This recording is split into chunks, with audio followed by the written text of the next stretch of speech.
This is part 2 of how to recover when you have picked the crap out of your skin and don't know what to do. At the end of the last one, I was talking about CeraVe healing ointment. So this is really great if you picked it as scab. I would not recommend using it on an area that you're breaking out on because it at least for me, clogs my pores and will make my acne worse. But it is really great on places that I've had like a scab that's not acne prone.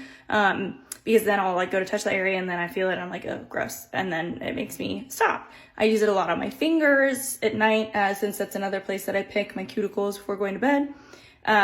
Other things though that I wanted to make sure that I brought up. So after I picked my face, I had been noticing that there was some keratosis pilaris on my legs and my arms, and I was like really fighting the urge to pick that. So what I did to prevent myself is I have this CeraVe SA cream, salicylic acid cream. It's specifically for keratosis pilaris, rough and bumpy skin.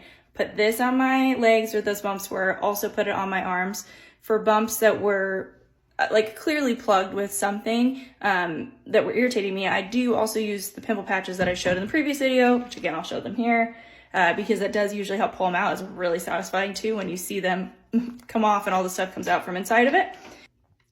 If I am having a lot of acne, especially cystic pimples, and it's not at a point where I can pick at it, but also putting a sticker on it isn't doing anything because it's not at a head yet.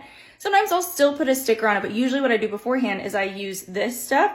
It's De La Cruz's sulfur acne treatment. It's also really helpful for rosacea, which I do have, and it's why I get a lot of acne like right in this area. You put it on for like 10-ish minutes and just let it sit on the skin. It feels kind of gross, goopy, like an ointment almost, but it was so cheap. I get it through Amazon. You can also get it at Walmart. And for me, at least, it's really helped with hormonal acne.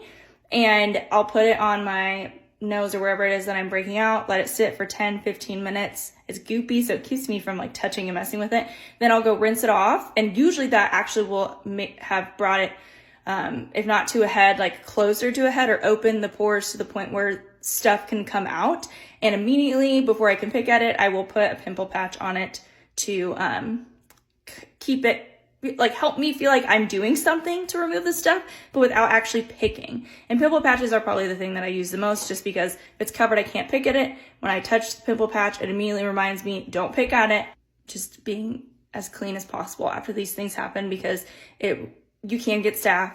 That can be really dangerous. It's also just horrible to get an infection on your face because of the scarring that it does and how much longer it takes for it to heal. So just be safe.